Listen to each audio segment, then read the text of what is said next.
The mark of the beast isn't real. And when I say that, what I mean is the mark of the beast isn't, we're not going to get 666 on our foreheads. We're not going to get a chip implanted in our wrist. We're not going to get some type of upside down cross or any other type of pagan symbol burned into our heads or any barcodes or anything like that. This is a historical book. For the people who aren't really religious, this is a historical book as well as it is a manual of how to live like Christ. Revelations chapter 13 verse 18 says, "This calls for wisdom. Let the one who has understanding calculate the number of the beast, for it is the number of a man, and his number is 666. This passage it suggests the use of gematria, which is assigning a numerical value to a name or like letters or something like that. I can't remember the definition. It's both beast and Nero Caesar, written in Hebrew characters, add up to 666. He persecuted Christians, is what he's known for. And I don't think that this verse per se is like saying, hey, doomsday, there's going to be a guy who is making everybody get a symbol on their foreheads or on their wrist to get food. It's basically the way I interpret it. And you don't have to take what I say as true, because who am I, right? I'm just a brother reading his Bible.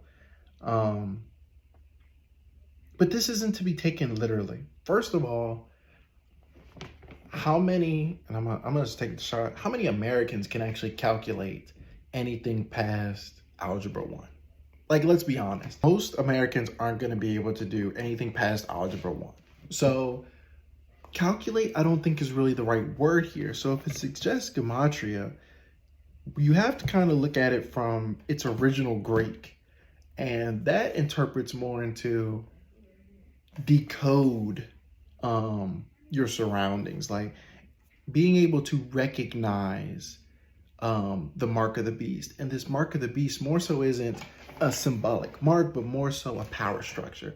Can you recognize when your government is trying to be like God, basically? 666. 6 is the number of man, one short of completion, right? 7. The 666 being repetitive is basically, in my way of reading it as a writer as well, is almost like saying ... You're emphasizing what's not being said. 666 is repetitive. It's basically saying 666, a constant reminder, you're not getting to 7, bro. You're not God. You are a man over and over and over again, and that is your shortcoming. So I look at this as, when you as a man, when you as a person can recognize that your government is trying to be like God and say you have to come to us to get food, to get shelter, to get these things to live, and you need to have absolute loyalty to us. We have to have complete, total authority over you, and anyone who does not fall in line in that is going to be oppressed. That is how man tries to be like God. That is how a system tries to be like God. And because of those 3 things I just mentioned, they can't be God. They can't be God. And your parents can think of this, your grandparents, your great-grandparents. There has always been this system in place. This is redundant. There has always been a government, an operating body that says, come to us. We're going to whittle you down as a man. God knows us as a man. God knows us as people. Governments know us as numbers. How many of us get on social media where you see, oh, your data's been sold, your privacy data agreements, this, and that? We're numbers. The government looks at us as numbers.